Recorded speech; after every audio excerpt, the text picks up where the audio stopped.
moradora de Sión alaba a Jehová. Grandes son sus maravillas, oh moradora de Sión alaba a Jehová. Grandes son sus maravillas, sobre los montes y collados a mi amado buscaré. Grande es su hermosura, y al estar en su presencia gozoso danzaré. Al Señor alabaré. Oh moradora de Sión alaba a Jehová. Grandes son sus maravillas, oh moradora de Sión alaba a Jehová. Grandes son sus maravillas, grandes son sus maravillas, grandes son sus maravillas. Grande es Jehová, oh, digno de alabar. Grande es Jehová, digno de alabar. Él es digno de alabar, digno de alabar. Tú eres grande, Jehová, grande es tu nombre. Tú eres grande, Jehová, grande es tu nombre.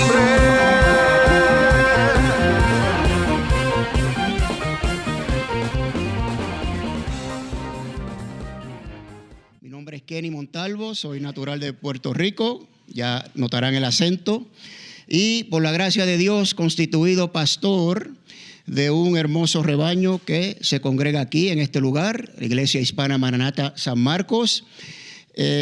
Estamos los domingos aquí a las 1:30, los jueves a las 7, y hoy estamos aquí para servirles a todos ustedes.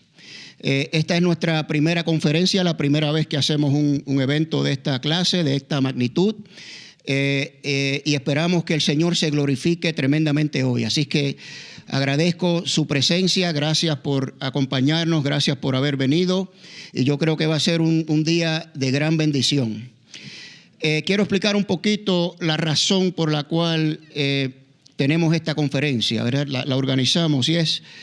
la organizamos bajo el título de Conferencia de Teología y Sana Doctrina, y esta primera conferencia, como ya todos saben por los anuncios, vamos a tratar el tema de las amenazas a la iglesia de nuestros tiempos.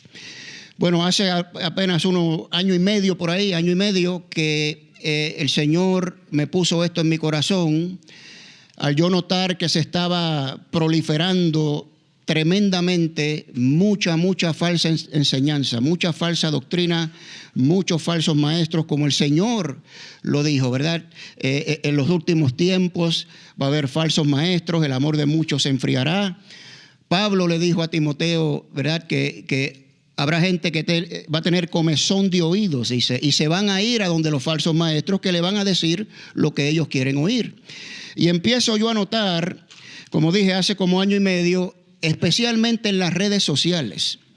No sé si ustedes son como yo, ¿verdad? Yo estoy pues suscrito a todos los canales de todos los buenos pastores y de todas las buenas enseñanzas, pero con eso te llegan de otras ¿verdad?, iglesias y de otros pastores y de otras doctrinas, y se me inundó el teléfono con estas cosas, y yo dije, ¿qué está pasando, no? Y me puse a orar al Señor, y el Señor pues me puso esto en mi corazón, y me puso Efesios 4.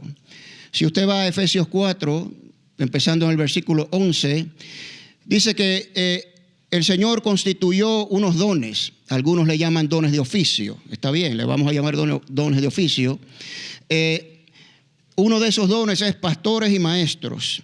Y dice explícitamente para edificar a la iglesia. Y empieza de esta manera. Dice, para equipar a los santos, para la obra del ministerio, equipar a los santos para edificar a la iglesia. Entonces la iglesia se edifica por medio de la enseñanza, ¿no? Entonces, si usted sigue leyendo ahí, Pablo dice que esto es necesario porque nosotros, lo que hemos puesto nuestra fe en el Señor Jesucristo, lo hemos declarado Señor y Salvador de nuestras vidas, necesitamos crecer. Necesitamos crecer, y dice Pablo, llegar a la estatura a la estatura del Mesías al mayor grado posible. Sabemos que estamos siendo transformados más a su imagen y semejanza, y eso dura toda la vida, mis amados. Entonces, nuestra función es crecer espiritualmente. ¿Para qué? Bueno, Pablo lo dice ahí también. Dice ahí, para que no seamos llevados por doquiera por todo tipo de doctrina, de un lado para otro, que no seamos niños fluctuantes. Y dice ahí, empleadas estas doctrinas por hombres que para engañar emplean las artimañas del error. Y por eso es que estamos exponiendo esta conferencia, hermanos. Y es para la edificación de todos nosotros. Hoy nos vamos a edificar para que cuando usted salga de aquí, usted pueda ir y con gentileza y respeto pueda defender la fe. Así que ese es el propósito y esperamos cumplirlo. Así que vamos a cerrar nuestros ojos, a inclinar nuestros rostros y vamos a orarle a nuestro Dios, hermanos. Bendito Padre Celestial, soberano Dios, te damos tantas gracias, Señor, porque tú nos levantaste hoy a misericordias nuevas, que ya le hemos visto, Señor. Tan pronto abrimos los ojos, vemos las maravillas de tu creación y sabemos que tú eres Dios y sabemos que tú eres real, Señor. Y nos has traído hoy hasta aquí. Te damos la honra, te damos la gloria. Queremos sentir tu presencia, Señor. Queremos que habites en las alabanzas de tu pueblo, Señor. Queremos que te glorifiques tú, Señor. Prepara nuestros corazones. Te pedimos, Señor, por nuestro expositor, que tú pongas tus palabras en su boca y tus pensamientos en su mente, y nosotros los oidores que podamos guardar estas enseñanzas en la tableta de nuestros corazones para practicarlas, para enseñarlas a otros y así edificar a tu amada iglesia. Gracias, Señor Jesucristo. Para ti la honra y la gloria, y en tu nombre hemos orado estas cosas y todos decimos amén. Hermanos, vamos a ponernos de pie entonces, vamos a alabar al Señor en espíritu y en verdad. Levante su voz, levante sus manos y vamos a gozarnos, hermanos.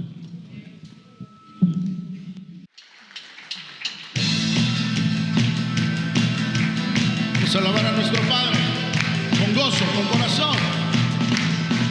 Cuando el Señor hiciere volver la cautividad,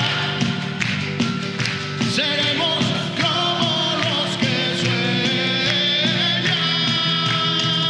Cuando el Señor hiciere volver la cautividad,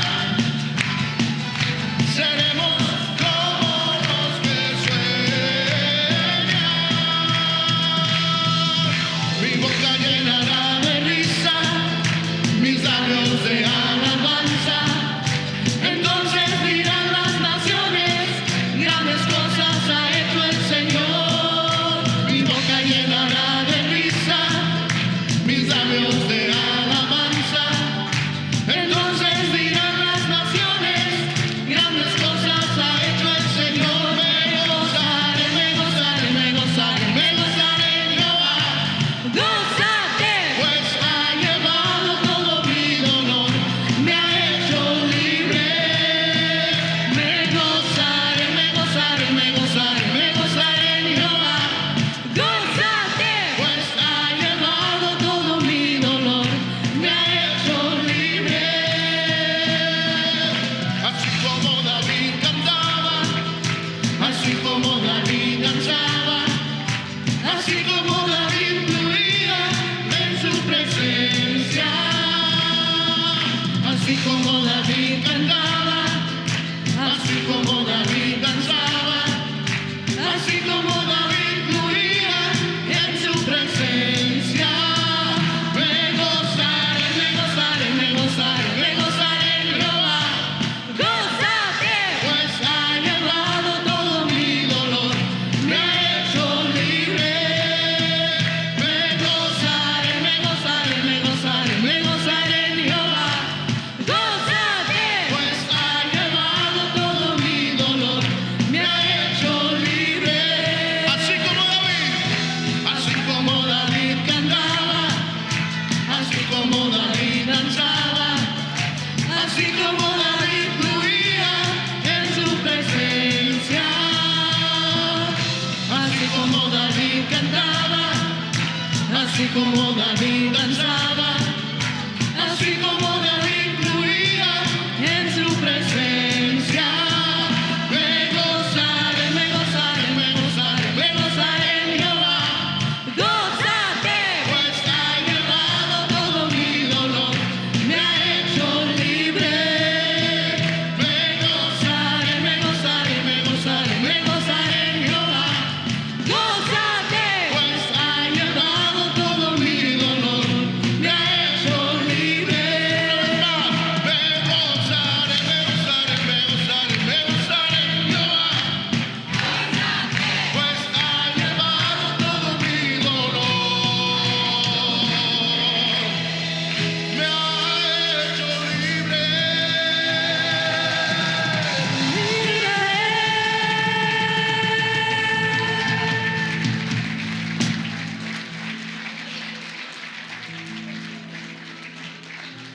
Sabemos, Señor, que aunque no te toquemos, aunque no te veamos, tú siempre estás presente con nosotros.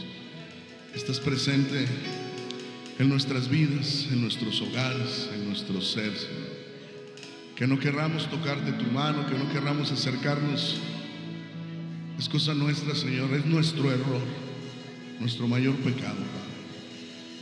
Gracias por estar aquí, gracias por este día, Señor, gracias por nuestra vida, por todo lo que nos sustentas, por lo que nos das, por nuestros hermanos, nuestra iglesia, por todo lo que nos rodea, Señor. Principalmente, gracias, gracias por todo.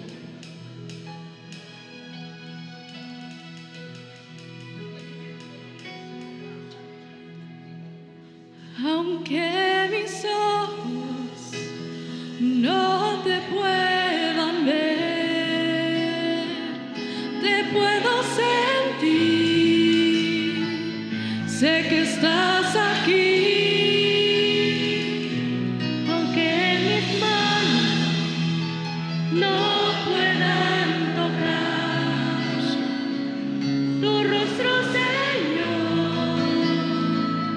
sé que estás aquí. Mi corazón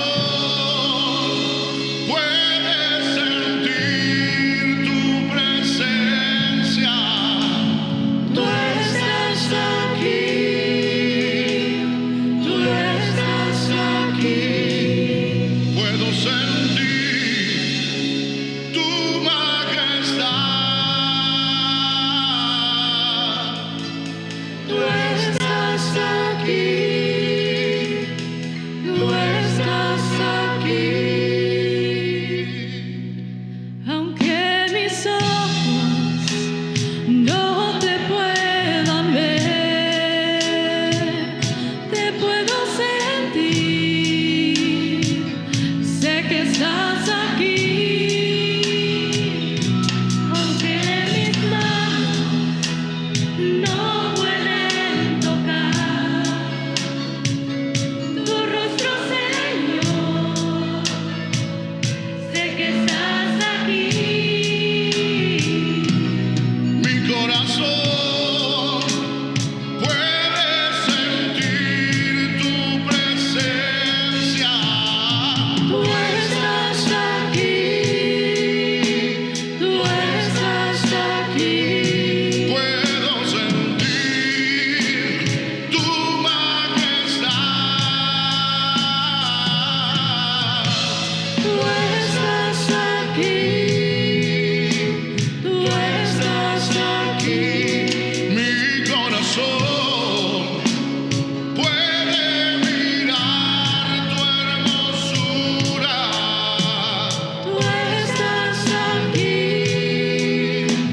tú estás aquí. Puedo sentir tu gran amor. Tú estás aquí,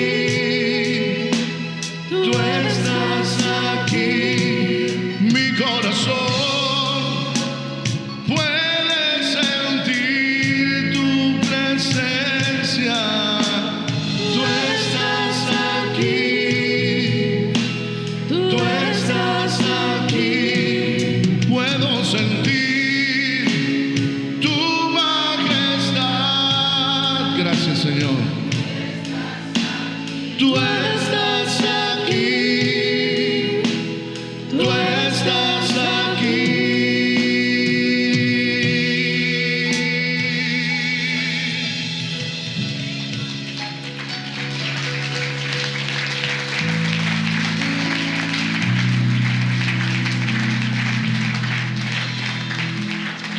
Amén, amén. Gloria al Señor Jesucristo. Él está aquí con nosotros hoy. Amén, hermanos. Muy bien, gloria a Dios. Pueden tomar asiento, hermanos. Antes de comenzar oficialmente con nuestro conferencista, vamos a dar unas instrucciones. Aquí usted tiene su programa, ¿verdad? Todos tienen programas, espero. Ahí están los horarios. Vamos a tratar de mantenernos lo más fielmente posible a los horarios si es posible, ¿verdad? Como usted ve ahí, yo creo que el reto más grande va a ser el tiempo de break, ¿verdad? Tenemos un break entre cada tema de 10 minutos. Aquí va a haber un conteo regresivo en la pantalla. Usted puede salir, ir al baño, tomarse un café, platicar, pero necesitamos ser fieles a los 10 minutos, lo más posible, hermanos, ¿ok? Lo más posible para tratar de honrar este tiempo, ¿no? También queremos que durante la exposición que haya las menos interrupciones posibles, por eso es que tenemos estos breaks, ¿verdad? Para absorber todo el material. Y una cosa que tengo que decir, hermanos, es que aquí todo lo hacemos con amor. Todo lo hacemos con amor, estamos exponiendo la verdad de la palabra, la sana doctrina. Quizás, no sé, quizás hay alguno de ustedes que a lo mejor no esté de acuerdo con uno de los puntos doctrinales o expuestos. Para eso tenemos una sesión de preguntas y respuestas al final, después del almuerzo. Así que ahí en su programa tiene un espacio para usted apuntar sus notas y preguntas. Entonces, si tiene usted algún comentario o alguna pregunta, ahí lo anota y espera hasta el final, por favor, para entonces hacer su pregunta, ¿no? Baños están aquí a la salida del santuario, a mano derecha inmediatamente, y tenemos 2 baños en el exterior del edificio también, adicionales. Si usted necesita ir a uno de esos baños, pues hable con uno de los ujieres y él pues lo dirigirá allá, ¿no? También quiero anunciar, ¿dónde está mi hermano el pastor Mike Viveros? Por aquí, ahí está el pastor Mike Viveros, mi querido hermano Mike de la iglesia Calvario de Vista. Ellos tienen una conferencia de varones el sábado 24 de agosto. Él va a estar aquí afuera durante los tiempos de break, el almuerzo o después de que terminemos en la tarde, a lo mejor se quedan un ratito ahí para registrar varones para esta conferencia. El costo es de $15. Nosotros hemos asistido a estas conferencias y son extraordinarias. Así que, varones, no se la pierda, por favor, ¿ok? Bueno, entonces con esto vamos a introducir a nuestro conferencista. Él es licenciado en Derecho, en otras palabras, es abogado, ¿okay? Y creía él que el Señor pues lo iba a tener en una corte ahí defendiendo o acusando, cualquiera que sea el caso, ¿verdad?, a personas, pero el Señor lo llamó a defender la fe. Entonces lleva 24 años ya en el ministerio a tiempo completo. Tiene una maestría en divinidades del Southwestern Baptist Theological Seminary en Texas. Tiene su doctorado en ministerios del seminario Gateway en San Francisco, California. Fundador e instructor del seminario de Instituto Teológico Bautista. Trabajó como misionero desarrollando pastores y líderes y como plantador de iglesias hispanas y étnicas bajo el auspicio de la Convención Bautista del Noroeste. Actualmente es el pastor principal de una hermosa iglesia en Seattle, Washington. Se llama Tu Iglesia Vida.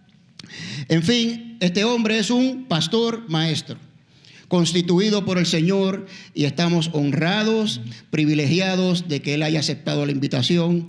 Así que, sin más preámbulos, vamos a darle la bienvenida al doctor Carlos Andrés. Muchas gracias. Gracias, querido hermano. Gracias. Dios les bendiga, querida iglesia, queridos hermanos en Cristo. Es un placer poder estar con ustedes en esta mañana. Sé que es una conferencia por la que se ha orado por mucho tiempo y sabemos que Dios tiene preparado algo especial para nuestras vidas. No nos trajo aquí por casualidad, sino para equipar a la iglesia para el servicio del Señor. Así que sean ustedes muy bienvenidos, cada uno de ustedes. Muchos saludos de parte de nuestra iglesia, Iglesia Vida, en el estado de Washington, en Renton, Washington. Y bueno, es un placer, soy mexicano, para los que no sepan, pero bueno, gloria a Dios. Pero amamos a todas las culturas de Latinoamérica y gracias a Dios porque somos hermanos en Cristo y esa es nuestra identidad principal, el Señor Jesucristo, la sangre de Jesús. Muy bien, pues vamos entonces a comenzar. Les pido brevemente si hacemos una oración breve ahí en nuestro lugar. Bendito Dios y Padre, venimos delante de tu presencia reconociendo que tú eres nuestro Maestro por excelencia y queremos que tú cumplas el propósito por el cual nos has traído a este lugar, que bendigas grandemente a esta iglesia Maranata anfitriona y a las iglesias hermanas que han venido de otros lugares. Señor, te rogamos que tú hables a nuestro corazón, que nos des claridad para poder entender la necesidad de defender la sana doctrina, Señor, y de poder estar preparados para presentar defensa de la esperanza que hay en nosotros. Gracias por este tiempo. Glorifícate en este día, Señor. Te lo pedimos en el nombre de Jesús. Amén. Muy bien. Muy bien, vamos a comenzar. Ahí pueden poner el reloj atrás a correr. Y bueno, quisiera decir que lo que vamos a ver en este día es realmente una introducción al tema de las amenazas a la iglesia de nuestro tiempo, porque podríamos tomar meses en cada uno de estos temas. Estos temas, que algunos de los temas que voy a compartir el día de hoy, tengo mucho material en el canal de Carlos Andrés Moore en YouTube y en el canal de nuestra iglesia, Tu Iglesia Vida, donde tengo playlist significa el listado de videos que trato con distintos temas de cada una de estas posturas. Tengo 20, 25 videos de 1, de 2 horas, así que por supuesto podríamos pasar meses en un curso entero, y es una convergencia de varios temas para poder estar preparado en la sana doctrina. Primero que nada tenemos que conocer las Escrituras, la palabra de Dios, la palabra profética más segura, dice el apóstol Pedro en 2 de Pedro 1:19 al 21, a la cual debemos estar atentos como una antorcha que alumbra en lugar oscuro hasta que el día esclarezca y el lucero de la mañana alumbre nuestros corazones. Tenemos que conocer las Escrituras. También tenemos que conocer la historia de la iglesia, porque el Espíritu Santo ha estado con la iglesia a través de 2000 años, a través de 20 siglos. Y Dios tiene la obra de Dios tiene una historia, y es una convergencia de círculos. Por un lado tenemos el conocimiento de las Escrituras, que es la palabra profética más segura a la que debemos estar atentos. El otro es la historia de la iglesia, ver lo que ha sido creído por todos siempre en el siglo IV. Hubo un hombre que se le conoce esto como la regla de Larens, que él decía que debemos prestar atención a lo que ha sido creído por todos siempre en todas partes, porque cuando hay una novedad, si algo es nuevo no es bíblico, y si es bíblico no es nuevo. Cuando hay un nuevo movimiento que no vemos precedente en la palabra de Dios o no vemos precedente en lo que ha sido creído a través de la historia de la iglesia, muchas gracias hermano, tenemos que tener mucho cuidado y sospecha. También tenemos que conocer la teología sistemática. La teología es el estudio de Dios. ¿Quién es Dios? ¿Para qué nos creó? ¿Cuál es el propósito de Él para nuestra vida? ¿Cómo debemos relacionarnos con Él? ¿Qué ha revelado Dios acerca de las cosas que deben importarnos de la vida y de la eternidad? Y la teología sistemática sistematiza la revelación de Dios a través de las Escrituras. La razón por la que existen tantas falsas doctrinas es porque la Biblia no es solamente un libro, sino la Biblia es una biblioteca de 66 libros que fueron escritos por diferentes autores en diferentes épocas, bajo distintas circunstancias, en diferentes tipos de géneros literarios. No es lo mismo leer una poesía a leer un pasaje profético, a leer una narrativa histórica, a leer una carta personal del apóstol Pablo a Timoteo, a leer la literatura apocalíptica que está llena de símbolos, de simbolismos y alusiones y ecos a otros pasajes del Antiguo Testamento. Entonces en la Biblia hay suficientes libros que surgieron de distintas circunstancias, que tienes que conocer el contexto histórico como para que exista suficiente espacio para que haya malentendidos, malas interpretaciones, y que las sectas y los movimientos nuevos que surgen se cuelguen de algunos versículos bíblicos para malinterpretarlos y para crear nuevas posturas y nuevos movimientos. Entonces vamos a aprovechar lo máximo, pero lo más bonito de esta conferencia es que va a ser una introducción para muchos de ustedes al tema, para otros les va a consolidar, para otros les va a ayudar. Lo más importante es que se lleven alguna idea, porque generalmente nos acordamos de 3% de lo que escuchamos, imagínense. Así que muchas veces vamos a una conferencia y decimos, ay, voy a salir como Superman espiritualmente de esa conferencia, súper bien equipado, y ay, ¿y cómo estuvo? Buenísima. ¿Y de qué trató? Pues estuvo muy buena. La verdad que se nos olvidan las cosas. Entonces, la ventaja de esto es que cuando realmente lo aprendemos es cuando lo necesitamos. Cuando tus hijos, Dios no lo quiera, o una hermana tuya, o un hermano tuyo, o alguien que tú quieres, empieza a escuchar en YouTube enseñanzas de alguna falsa doctrina, de alguna secta, ahí es donde tú dices, ay, necesito eso que escuché, que cuando lo escuché pensé, eso no es para mí, ¿sí? Entonces, cuando te enfrentas con esas situaciones, cuando te empiezas a equipar. Pero por lo menos esta serie de conferencias te va a ayudar para saber que hay recursos, que hay respuestas, y si se suscriben a mi canal, los que no se han suscrito, y no es comerciales porque ahí está la información, pueden ustedes accesar allí a muchos videos que van a ser útiles. Y lo hermoso también es que yo soy un pastor que trato de responder, oren por mí porque no soy omnipresente, soy Dios y necesitamos multiplicar personas, por eso qué bueno que están aquí equipándose para que den respuesta, pero lo que sí trato es de ser intencional en responder cuando las personas me escriben en YouTube, hermano, y esta pregunta, y a veces últimamente ha llegado a un punto que no puedo responder todas, pero sí trato de responder cada vez que puedo o cuando me escriben.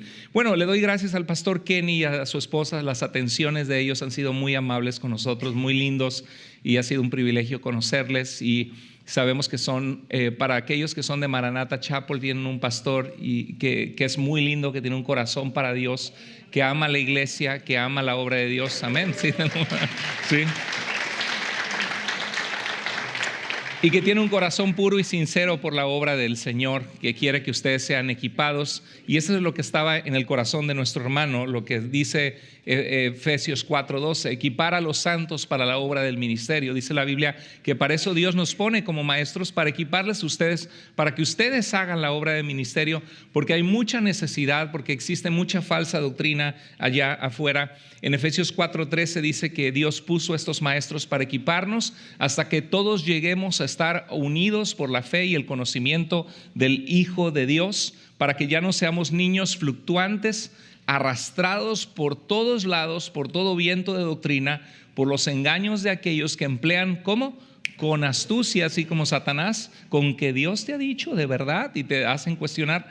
Dice, los artimañas del error o las artimañas engañosas. La palabra de Dios nos dice en 1 Pedro 3:15 que estemos siempre, ¿qué? Preparados. Y la pregunta, ¿estás preparado? ¿Estás preparada? Si no, tienes que equiparte, ¿no? Y obviamente no todos vamos a especializarnos en el área de la apologética. La palabra apologética es una palabra del griego, apología, defensa, que está justo en ese pasaje que dice que estemos listos para presentar defensa. Significa que si presentamos defensa es que la iglesia está bajo muchos ataques, que tenemos que responder y que estar equipados para poder responder de una forma bíblica, de una forma amorosa, de una forma lógica. Y dice la Biblia que lo hagamos con respeto y con mansedumbre. Dicen que hablar de religión y de fútbol no se puede, porque la gente termina peleando. Y todos hemos experimentado una plática difícil con alguien que cree distinto a nosotros, con gente cabeza dura, terca, y que a veces llegan o tocan nuestra puerta, los testigos de Jehová, los mormones, y no es nada fácil tener ese tipo de conversaciones. Yo le doy gracias a Dios por mis padres. Mi papá, él quería ser sacerdote católico, estudió con jesuitas, con maristas, comulgó diario durante adulto, yendo a tomar la Eucaristía, él muy católico. Mi madre, mis padres, mis abuelos eran alemanes judíos que emigraron de Hitler, de Alemania, y mi mamá no creía en Jesús. Ella fue la primera en su familia de creer en Jesucristo como su Mesías. Y cuando se casaron, escogieron y mi madre le hablaron de Cristo aquí en San Diego, precisamente. Josué 24:15 escogieron mis padres, yo y mi casa serviremos al Señor. Y vi a mis padres ser ganadores de almas, que realmente amaban al Señor y querían que otras personas conocieran de Cristo. Ellos le hablaron a mis suegros y los ganaron para Cristo hace muchos años. Mi suegra, muy católica, tenía un hermano sacerdote, un primo sacerdote en el Vaticano, y de allí el Señor les alcanzó. Y he visto la necesidad desde niño de hablar de Cristo a otros y el poder que el Evangelio tiene de transformar vidas. Y vivimos en un mundo de mucha confusión, de mucha oscuridad, donde dice la Escritura que el Dios de este siglo, a quien la gente le hace caso, Satanás, dice que ha cegado el entendimiento de los incrédulos para que no les resplandezca la luz del Evangelio de Cristo. Judas, este es hijo de María y de José, medio hermano de Jesús, en el sentido que Jesús es nacido no de José, sino del Espíritu Santo. Judas iba a escribir una carta sobre la salvación a estas iglesias, pero les dice: he sentido la necesidad de escribirles, exhortándoles a luchar ardientemente por la fe que de una vez para siempre fue entregada a los santos. Quería hacer una pausa antes de hablar de falsas doctrinas, de que ¿por qué defendemos el cristianismo? Hubo un punto en mi vida donde yo dije: yo no quiero ser cristiano solo porque mis padres son cristianos. Yo quiero ser cristiano porque creo que podemos confiar en el mensaje del Evangelio, en el mensaje de las Escrituras, en Cristo Jesús como nuestro Salvador. Porque hoy día hay muchas opciones, y viviendo en Estados Unidos, cuando vivíamos en nuestros países, la mayoría de la gente es un trasfondo católico, ¿verdad? Católico romano. Y llegamos acá y vemos que hay de todos los colores. Y hay cada vez más personas de la India, musulmanes, religiones del mundo, y dices, bueno, ¿y qué nos hace diferente? Porque esa gente, muchos tienen de verdad fe en sus creencias. Me ha tocado ver ¿a cuántos de ustedes les ha tocado ver un musulmán con su tapetito orando a ciertas horas del día en público? Y a nosotros a veces hasta pena les da a algunos orar por la comida, ¿no? Ya sabe, el truco de la servilleta. Estás con amigos y tiras la servilleta al piso, y cuando te levantas a recogerla abajo de la mesa: Señor, gracias por los alimentos, sí, para que no te vean orar. Qué triste, ¿no? Pero hay gente que les da pena y que son cristianos y les da pena que los vean orar. Y estos tipos, ponen su tapete y se ponen a orar en el estacionamiento, en la esquina de una tienda.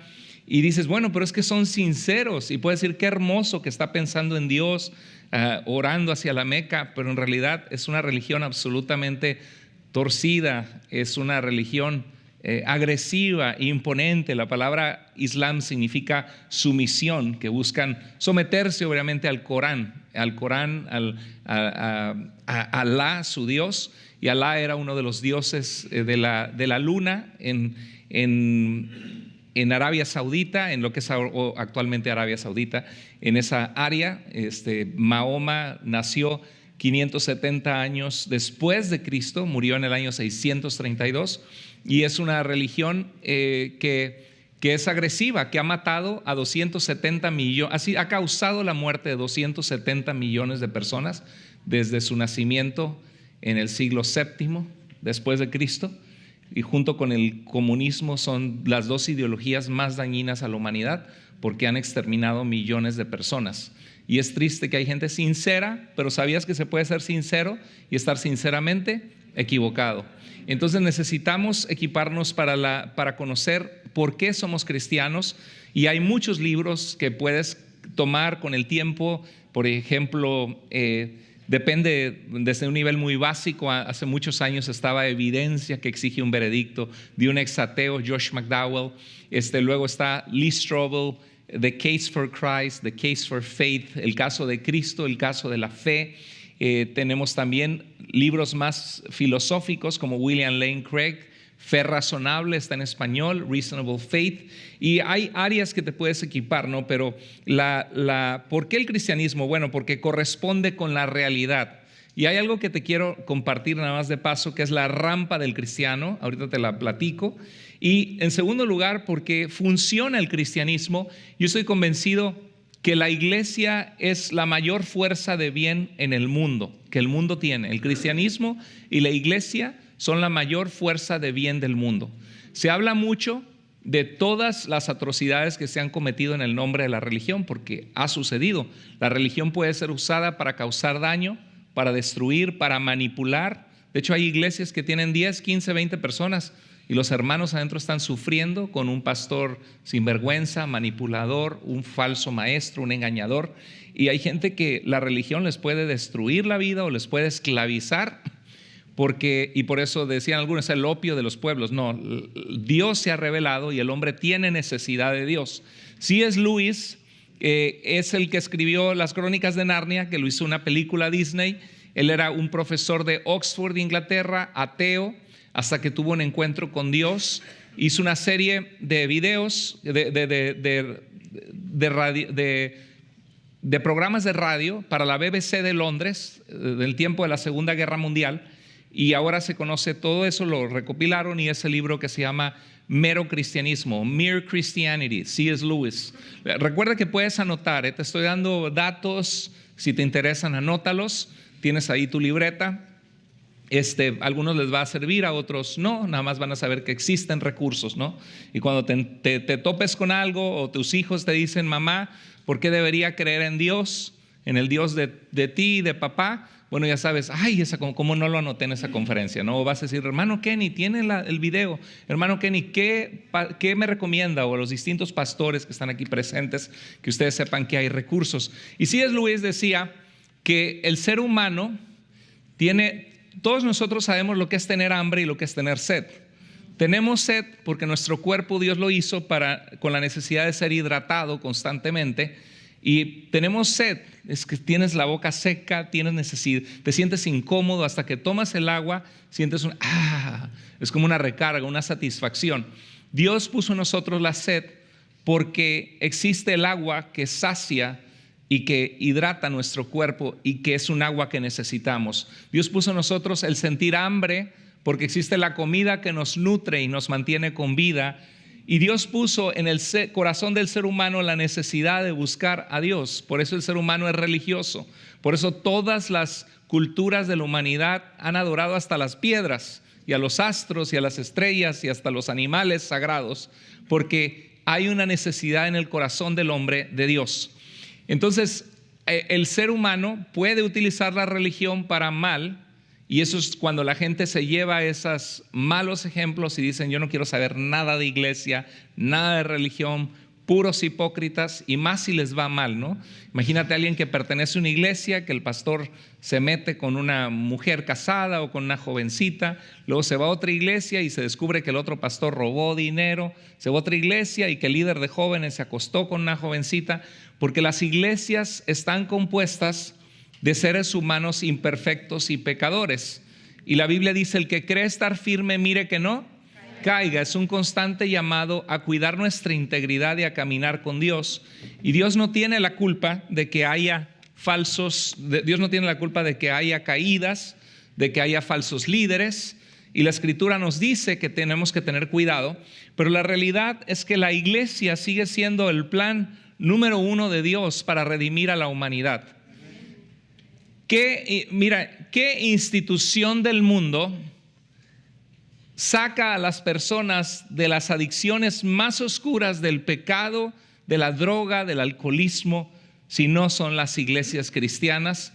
Que Dios usa a su pueblo para compartir las buenas noticias y sacar a la gente de lo más bajo y de lo más hundido de una vida destrozada. ¿Qué institución del mundo es la que toma un matrimonio roto y hace que los cabezaduras que tienen orgullo y egoísmo y que no se piden perdón, se reconcilien y comiencen una nueva vida en un hogar amoroso donde sus hijos tienen a papá y mamá que se respetan y se aman?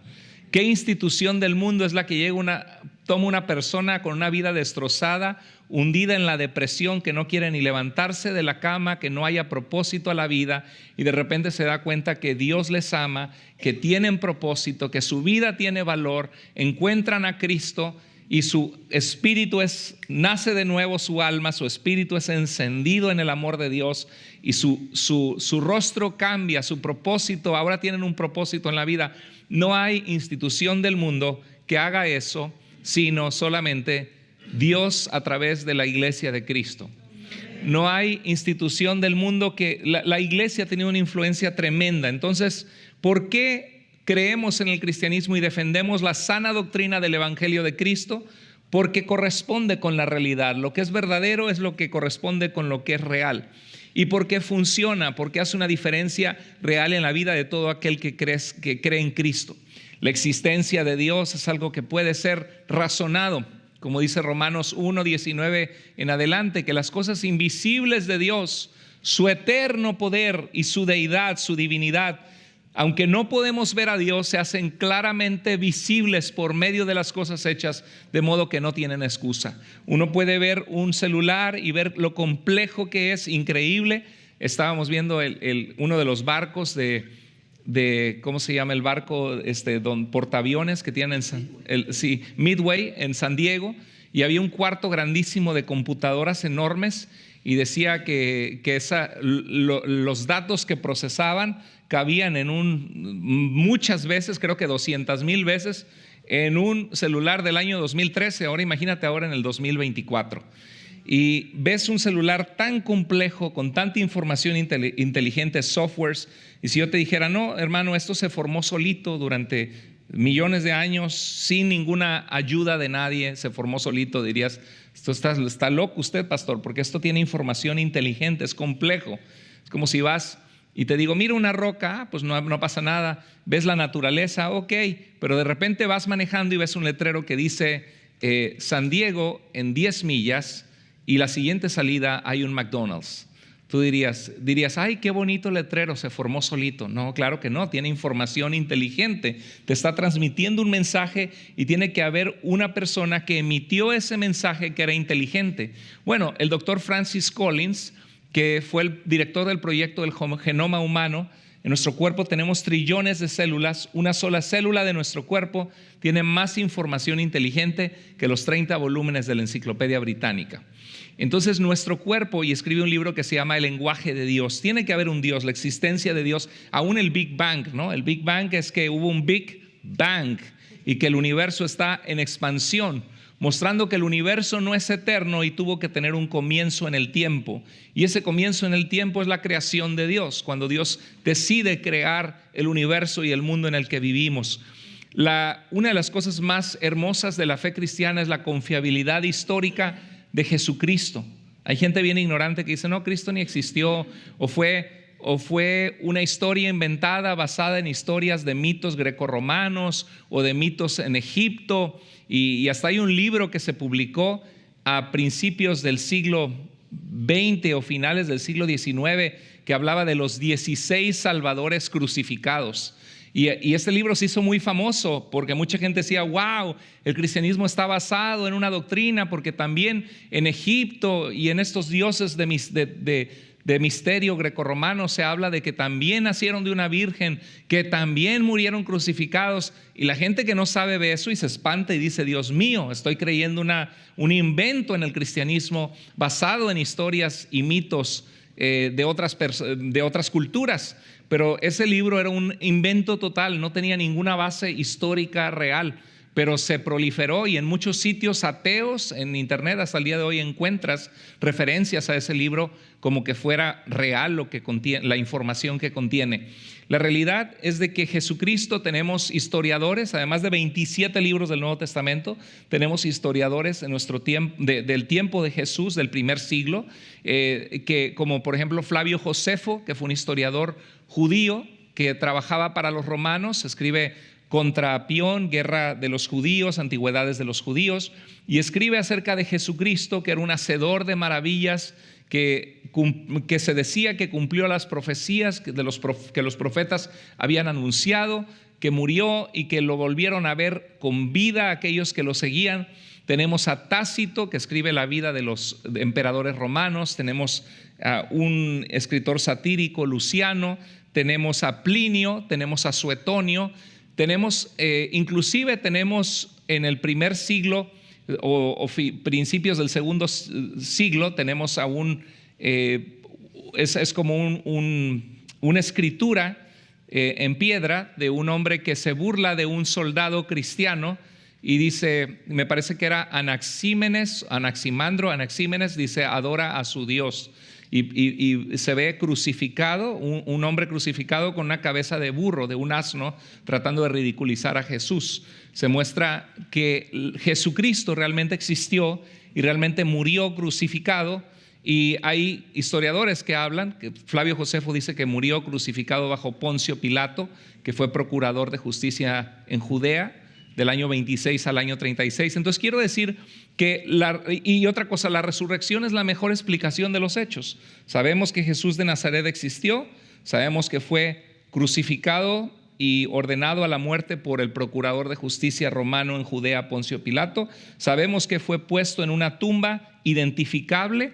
No es que lo echaron a los perros y los perros se comieron su cuerpo después de muerto, sino que fue un miembro del Sanedrín, José de Arimatea, toma el cuerpo de Jesús y lo pone en una tumba de su familia nueva, y era un lugar identificable, y sabemos que esa tumba quedó vacía porque hasta en los evangelios se muestran, digan que los discípulos se robaron el cuerpo. Era más fácil decir, miren, aquí está el cuerpo, ¿no? Pero no había cuerpo porque Jesús venció la muerte. Y eso fue, y Pablo no quería ser cristiano. Pablo creía que el cristianismo era una herejía, una falsa enseñanza, y en su celo por el judaísmo los perseguía y se convirtió al Señor.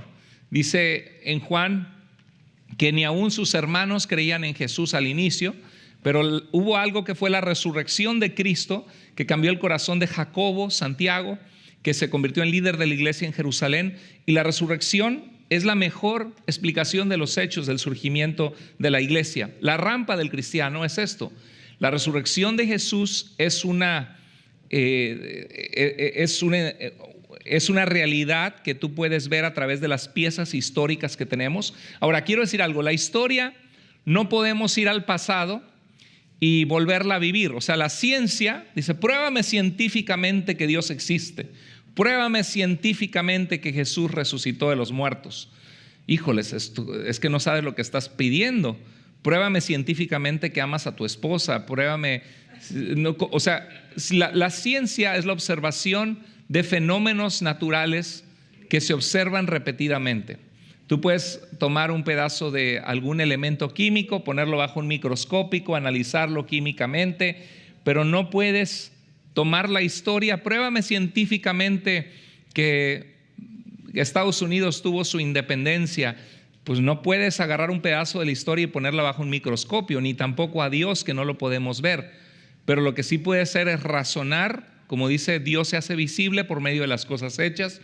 Puedes estudiar históricamente cuál es la confiabilidad de la resurrección de Cristo, así como en una corte legal que entrevistan testigos. Dice Lucas que las cosas que han sido ciertísimas entre ellos se las da a conocer a Teófilo, habiendo investigado todo desde el principio, desde su origen, cuidadosamente, de las cosas que han sido muy ciertas entre ellos.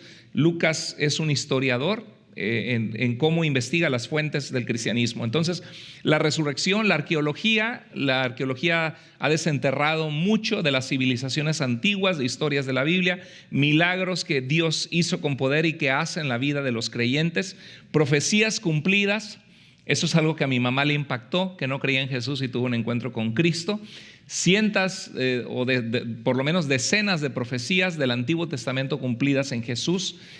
Por ejemplo, Isaías 53 fue escrito 700 años antes de que Cristo naciera, y está narrando la muerte de Jesús por nuestros pecados, siendo que todos nos descarriamos como ovejas, pero que el Señor cargó en él el pecado de todos nosotros. Y también la ayuda que el cristianismo da. Hay millones de testimonios de transformación, libertad, perdón, reconciliación, propósito y esperanza. ¿Cuántos de ustedes el Señor transformó sus vidas? Amén, tremendamente. Voy a tomar, vamos a tocar los temas que hemos dicho, pero voy a ir avanzando conforme preparé esta conferencia para ir tocando los temas. Pero quiero aclarar que antes de hablar de la falsa doctrina, quería decir la importancia de saber que hay una verdad objetiva de la fe, que aunque son cosas de fe, no necesariamente es como querer atrapar el humo y decir, pues no hay nada. La sana doctrina es lo que cada quien se saca de la manga, lo que a cada quien se le ocurre. No es así. Hay una existen bases objetivas de la realidad histórica de Jesús, que vino a salvar al mundo pecador, que vino a dar vida nueva, que Dios se ha revelado en las Escrituras, y que esas Escrituras son las que tenemos que ver con lupa para encontrar la verdad, saber interpretarlas correctamente, para poder discernir lo que es correcto, lo que es verdadero y lo que es falsa doctrina, lo que no es correcto y que te desvía de la verdad. ¿Estamos? La presencia de Dios es real en la soledad, en la enfermedad, en el abandono, en la traición, en la injusticia, en el dolor y en la muerte. Yo sé que ustedes no han experimentado eso en la vida. No, eso lo experimentamos todos, ¿no? Todos. Sin Dios la vida es amarga y sin esperanza, y la presencia de Dios consuela, fortalece, nos da propósito y esperanza. ¿Cuánta gente hay que dice, desde que conocí a Cristo mi vida cambió? Mi matrimonio sanó, salí de las adicciones, de la depresión, mis hijos son personas de bien. Ese es el poder del evangelio. Decía Pablo, no me avergüenzo del evangelio. ¿Por qué, iglesia? Porque es poder de Dios. ¿Para qué? Para salvación. ¿A quiénes? A todo aquel que cree. No solamente un grupo selecto de escogidos, a todo aquel que cree. Y los que creen pasan a ser parte de su pueblo escogido, el pueblo especial de Dios con el cual Dios se relaciona. Ese es el sentido de la palabra escogidos en el Nuevo Testamento, que viene del uso de la relación de Dios con Israel, que eran su pueblo escogido, que a pesar de que eran su pueblo escogido, eran unos rebeldes que perecieron en el desierto, muchos de ellos, y tuvieron que dar 40 años vueltas en el desierto, ¿no? Este libro les quería compartir, se llama Dominion. Es escrito por un autor agnóstico, ateo. Agnóstico. ¿Saben cuál es la diferencia entre agnóstico y ateo? El ateo dice no hay Dios. ¿Y tú cómo sabes que no hay Dios? Pues porque no lo veo. ¿Y tú cómo sabes? ¿Lo conoces todo? No. ¿Has estado en cada rincón del universo, del vasto universo y de las galaxias? No. Entonces, ¿cómo puedes aseverar de que no existe Dios? Es como, no, o sea, si no lo conoces todo, ¿cómo puedes aseverarlo? El ateísmo es ilógico, es incorrecto, porque necesitaría ser todo conocedor de cada rincón del universo para aseverar y decir no hay Dios. Por eso muchos ateos se vuelven agnósticos cuando razonan esto. El agnosticismo, agnostoteo, al Dios no conocido, ahí está en Hechos 17, al Dios no conocido. El agnosticismo dice no sé si hay Dios o no. Puede ser que exista, pero no lo sé. Y hasta que no lo vea, no lo creo, dicen algunos. Prácticamente son ateos, pero son agnósticos porque reconocen que no pueden aseverar que Dios no existe. ¿Ok?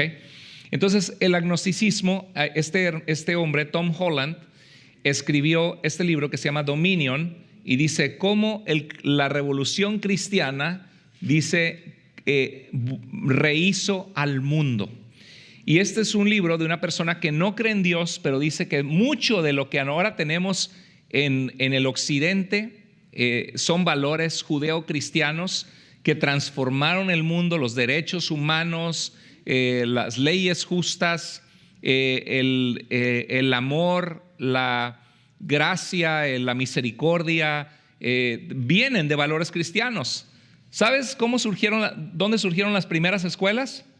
En la iglesia, en la época medieval. ¿Sabes cómo surgieron los primeros hospitales? En la iglesia. ¿Cómo surgieron los primeros orfanatos a los niños que nadie quería y que tiraban a la basura o los dejaban abandonados en un camino? ¿Sabes dónde surgió?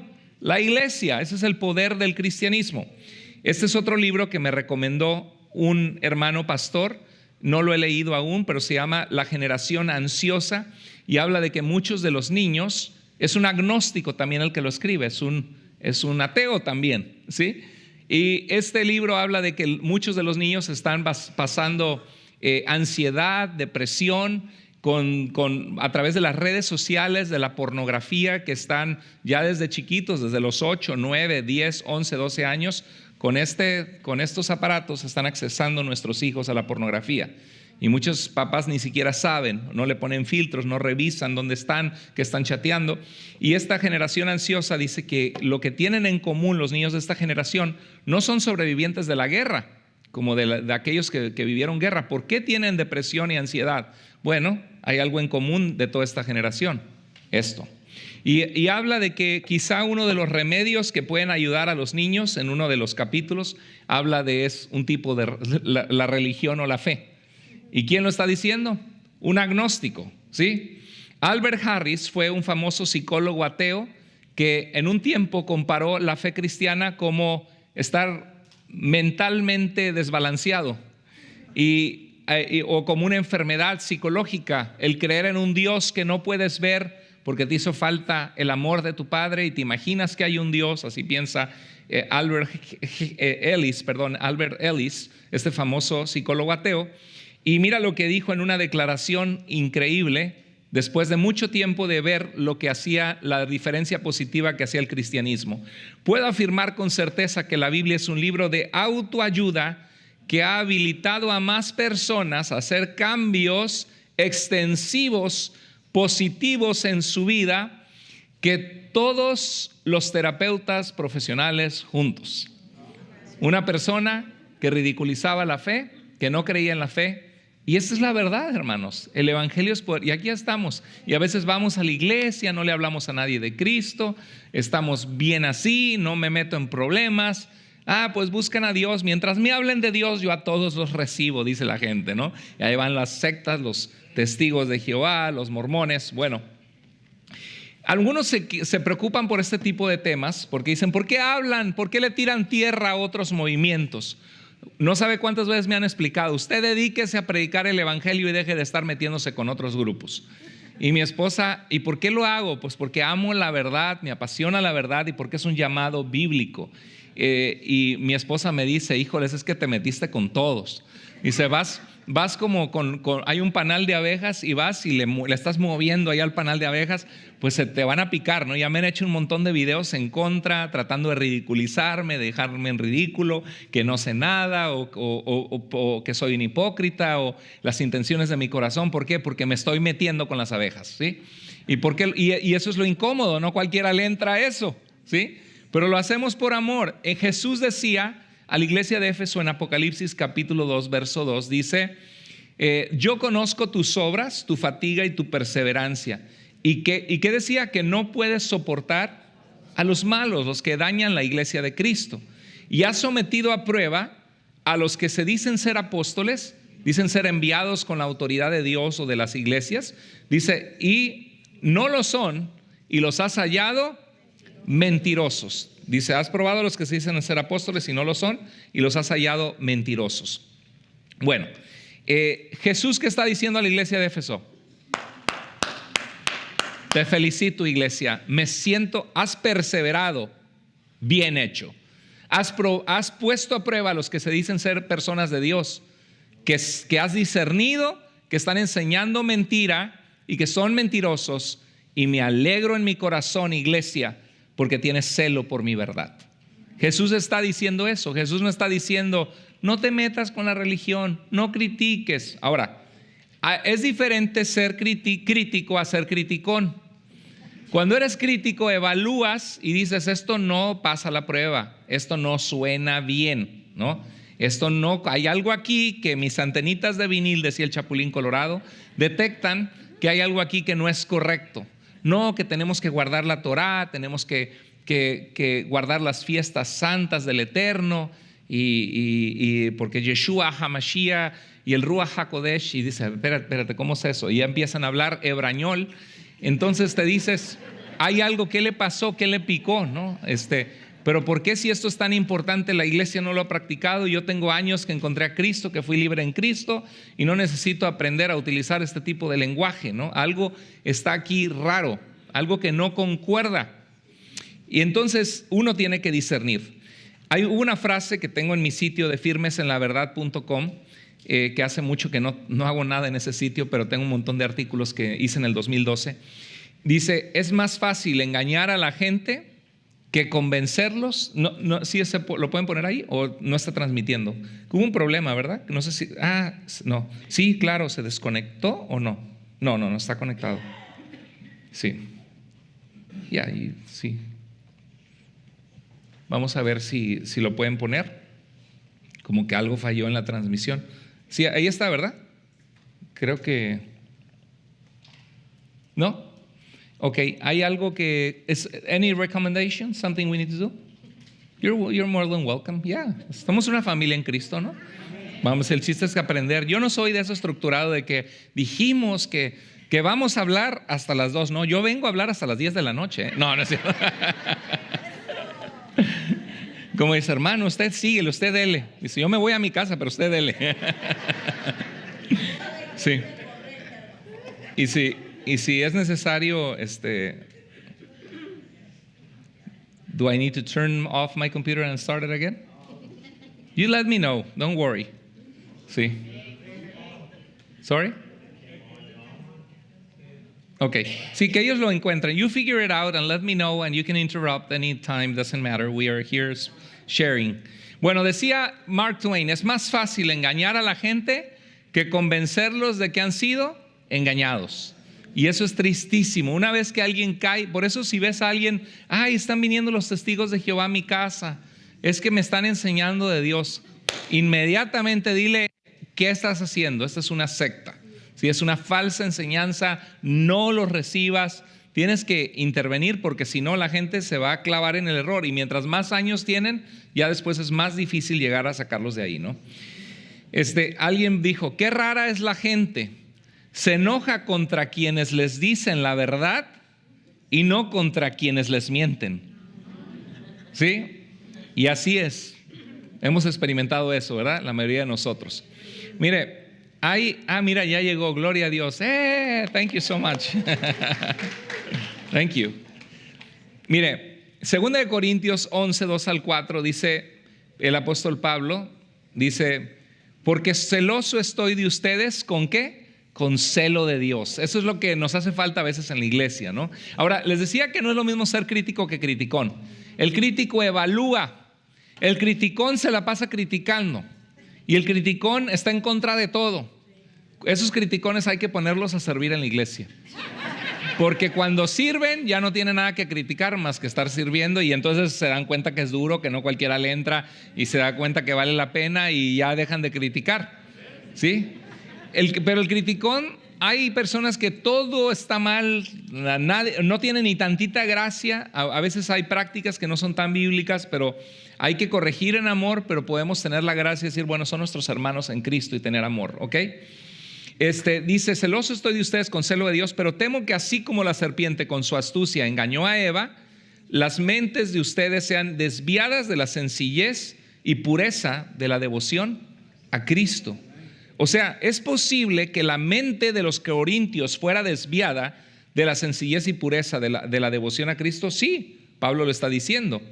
Porque si alguien viene y predica a otro Jesús, los testigos de Jehová predican a Jesús, sí, pero es otro Jesús. Porque no es el Jesús de la Biblia, porque fue un Jesús que es el arcángel Miguel encarnado, que fue creado, que tiene un principio. Dice, o reciben un espíritu diferente que no han recibido o aceptan un evangelio distinto que no han aceptado, bien lo toleran, ¿ok? Porque los tales son falsos. Más adelante habla de falsos líderes que predican la falsa doctrina. Dice, los tales son falsos apóstoles, obreros fraudulentos, hacen fraude, que se disfrazan como apóstoles de Cristo. Y no es de extrañar. ¿Por qué? Pues aún Satanás se disfraza como ángel de luz. Entonces es que me hablan de Dios, es que me hablan desde que llegó a sus vidas raíces hebreas, han descubierto la verdadera fe del Eterno que Elohim, el Adón, nos dejó en las Escrituras, y es necesario que nosotros guardemos sus mandamientos porque Yeshua no vino a abrogar la ley y los profetas sino a cumplirlos. Entonces tenemos que cumplirlos. Porque en Apocalipsis capítulo 14 verso 12 dice de que habla de aquellos que guardan los mandamientos y el testimonio de Jesús, que esos son su pueblo, que la iglesia de hoy no está guardando los mandamientos. Entonces hablan como si fueran agentes de luz de la palabra, pero en realidad te vuelven a esclavizar a cosas que el Nuevo Testamento dice que el creyente gentil no está sujeto a la ley que Dios hizo con Israel en el antiguo pacto. En el verso 15 dice: por tanto, no es de sorprender que sus servidores también se disfracen como servidores de justicia, cuyo fin será conforme a sus obras. Miren, hay tantas amenazas a la iglesia de nuestros tiempos, religiones distintas. Cuando hablamos de religiones, estamos hablando del intento del hombre de conectarse con Dios. Y las religiones, nos referimos a las grandes religiones del mundo, ¿no? Como el Islam, el hinduismo, el budismo. Hubo un tiempo que me metí en profundidad a estudiarlas porque yo quería ver de dónde habían surgido, cuál era la diferencia de nosotros como cristianos.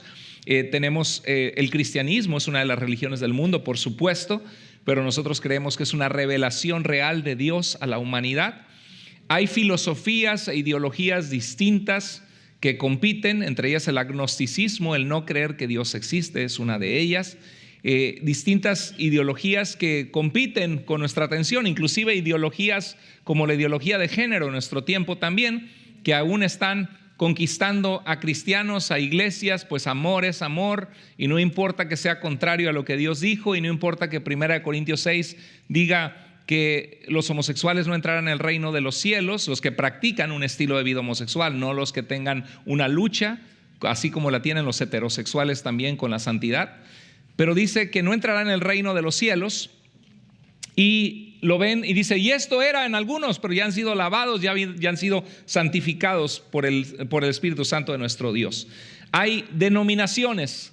¿Cuál es la diferencia? ¿Qué es una denominación? ¿Quién puede darme una definición rápida?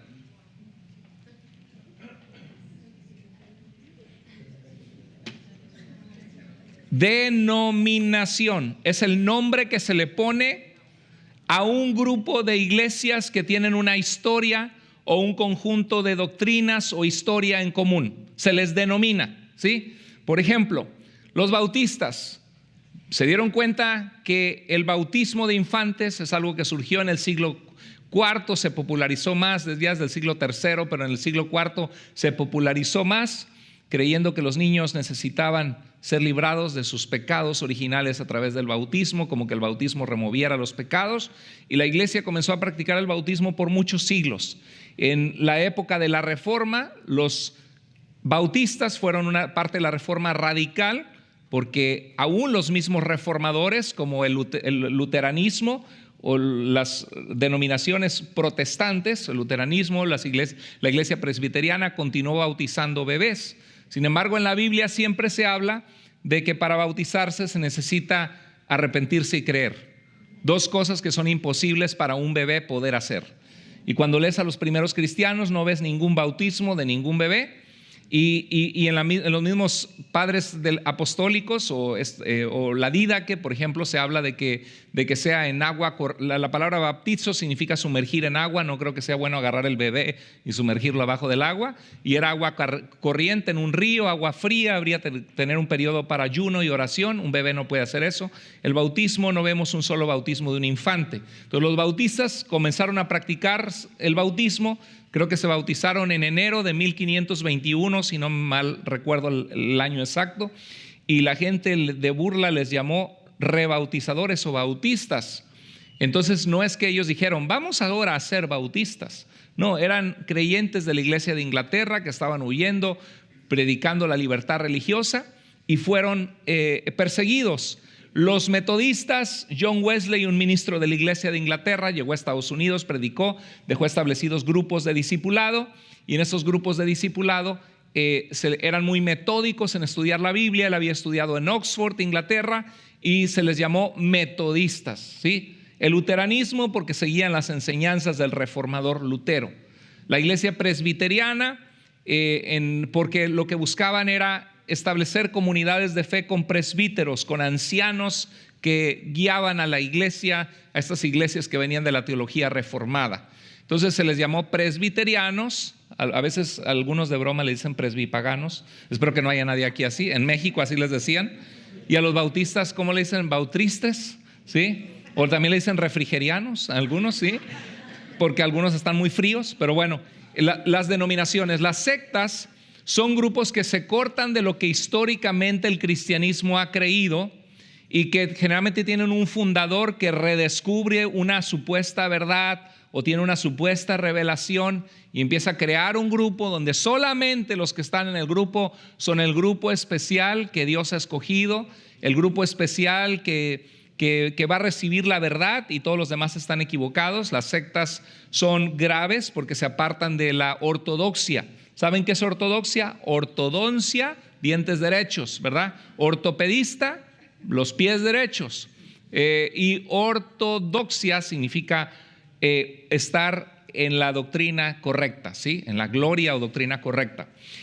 Las doctrinas, y luego aparte tenemos falsas doctrinas que entran a las iglesias, que la gente no está necesariamente en un error de una secta, pero entran a las iglesias. Por ejemplo, en nuestro tiempo se practica mucho el movimiento de palabra de fe. ¿Lo han escuchado? Declaramos en el nombre de Jesús que es sano. Declaro en el nombre de Jesús que tengo el trabajo. Quizá alguno de ustedes lo practican. Dice, ya lástima también que iba, ya me va a atacar el hermano. Nunca es mi intención atacar, es mi intención ayudar, ¿ok? Miren, vamos a ver un ejemplo. Alguien tiene su Biblia y puede leer Proverbios 6:2, por ejemplo. Póngase en pie y lea Proverbios 6:2.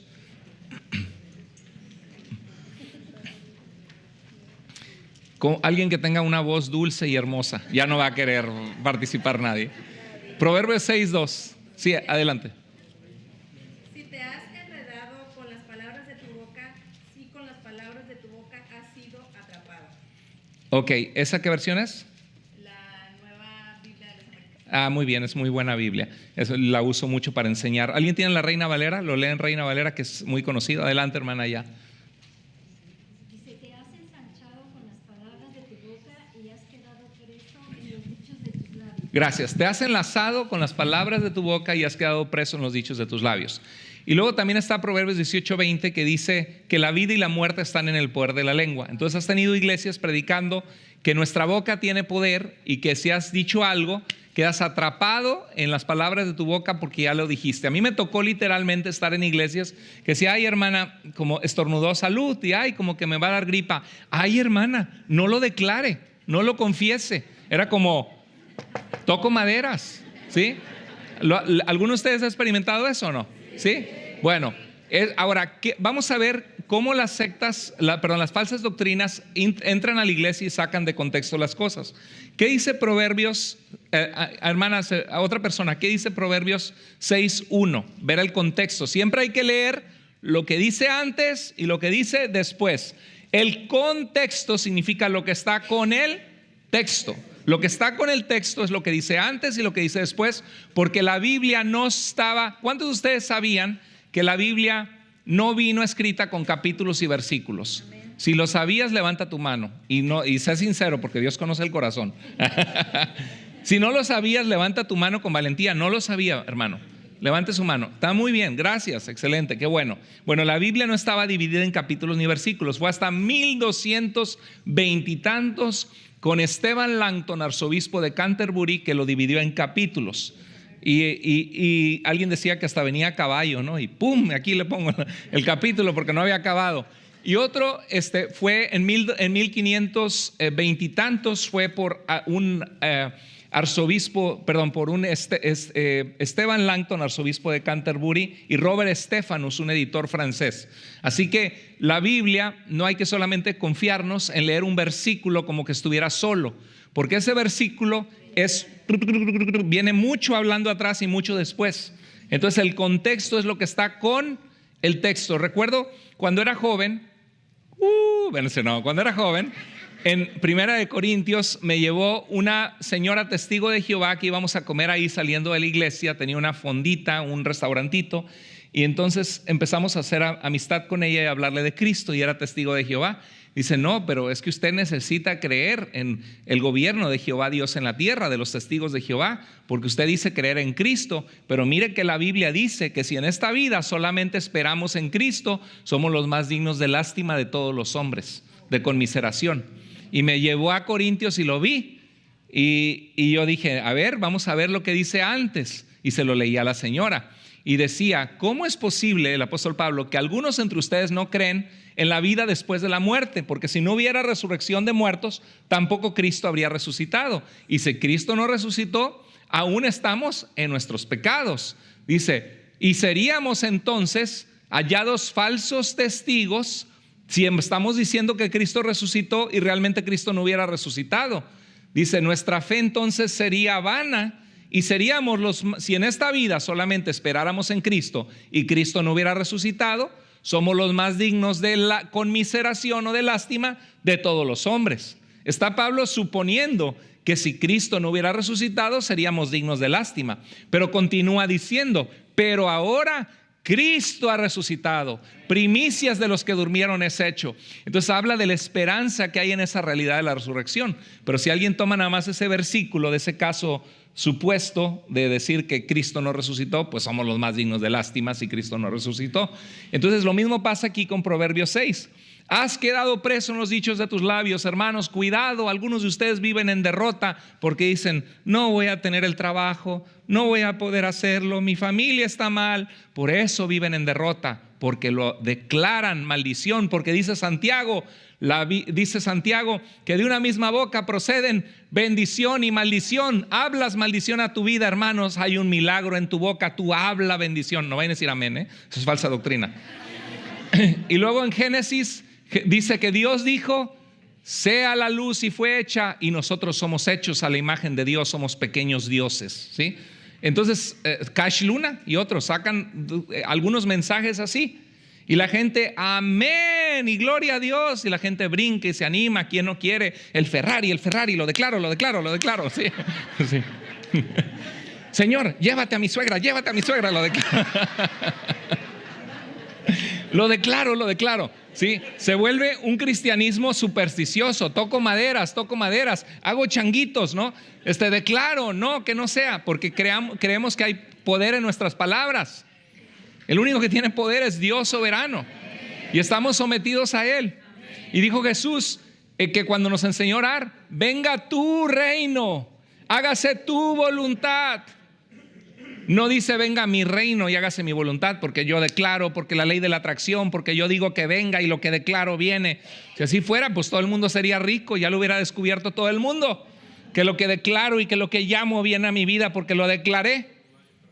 ¿De dónde viene eso? En la práctica no funciona. Por supuesto que un atleta o un trabajador, si dice: voy a salir adelante, y se levanta temprano y es disciplinado y hace lo correcto, sí funciona la ley de la atracción porque lo declaré. No fue porque lo declaraste, fue porque te levantaste temprano a trabajar, fue porque buscaste la manera de comprar tu casa, porque te juntaste con un real estate broker y viste si calificabas, porque fuiste a ver casas. No, pero es que lo declaré. Sí, pero no fue el declararlo, fue que te moviste con una determinación de conseguirlo. Eso no es porque hay una ley mágica que pasa por aquí, que la agarras tú, y porque somos el universo y somos parte de Dios y declaramos. No. ¿Qué dice Proverbios 6:1? ¿Quién lo iba a leer? Adelante. A ver, ahí, hermana, le van a poner un micrófono, así que con voz hermosa y dulce. Sí. 6:1, Proverbios 6:1, ¿qué dice? 6:1 dice: hijo mío, si salieres fiador por tu amigo, si has empeñado tu palabra a un extraño. Sí, ok. ¿Qué más? ¿Qué dice? Al versículo 2. Sí, sígale. Te has enlazado con las palabras de tu boca y has quedado preso en los dichos de tus labios. ¿Qué dice la siguiente? Haz esto ahora, hijo mío, y líbrate, ya que has caído en la mano de tu prójimo. Ve, humíllate y asegúrate de tu amigo. ¿Qué más? No des sueño a tus ojos ni a tus párpados adormecimiento. Escápate como gacela de la mano del cazador, okay, y como ave de la mano. Muy bien. ¿De qué está hablando el pasaje?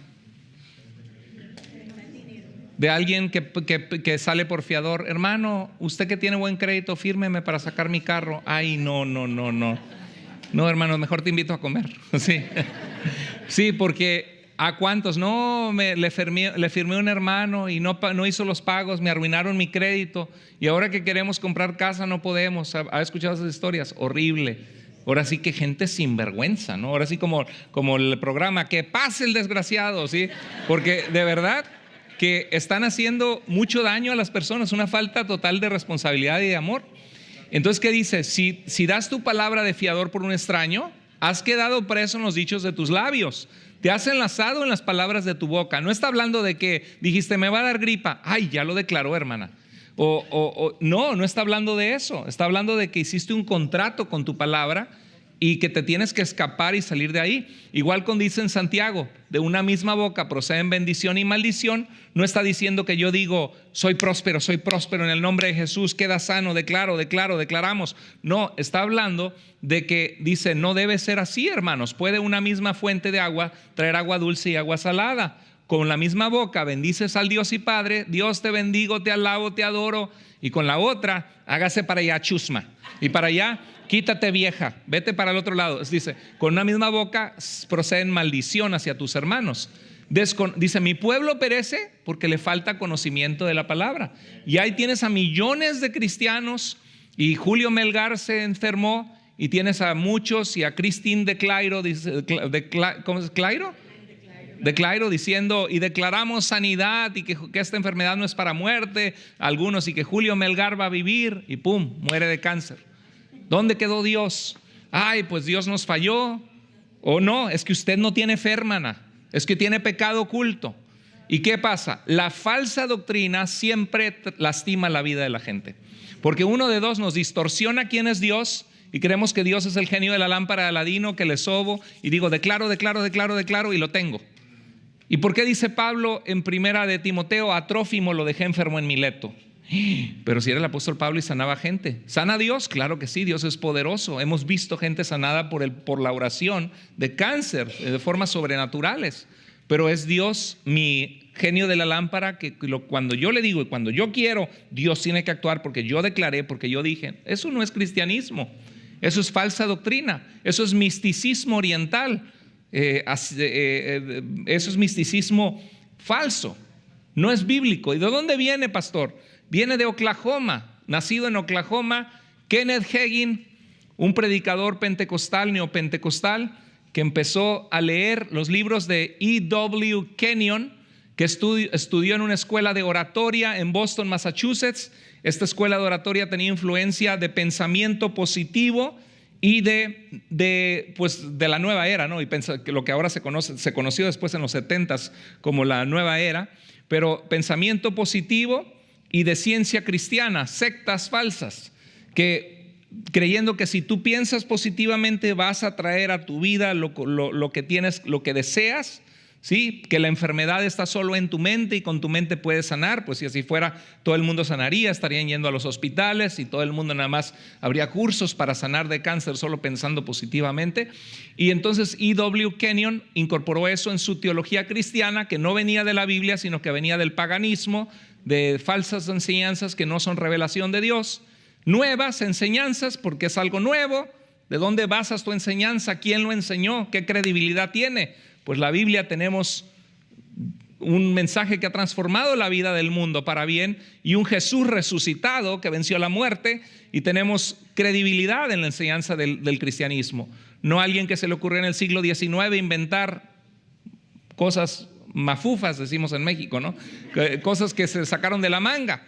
Y entonces, ¿qué pasó? Kenneth Hagin leyó a Kenyon y entonces supuestamente Dios lo sanó por declarar positivamente. Escribió un libro, plagió a Kenyon, y cuando la hija de Kenyon le dijo, ¿por qué copias a mi papá y no lo citas?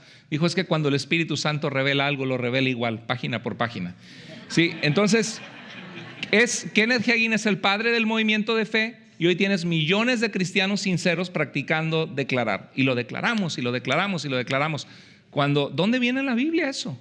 Lo que la Biblia dice es que sean conocidas sus peticiones delante de Dios con oración y ruego. Eso es lo que la Biblia nos habla, que pidamos al Señor. Bueno, entonces hay religiones, hay filosofías, ideologías, denominaciones, sectas, falsas doctrinas y prácticas cerradas. Algunas son más graves que otras, pero tenemos que conocer las Escrituras.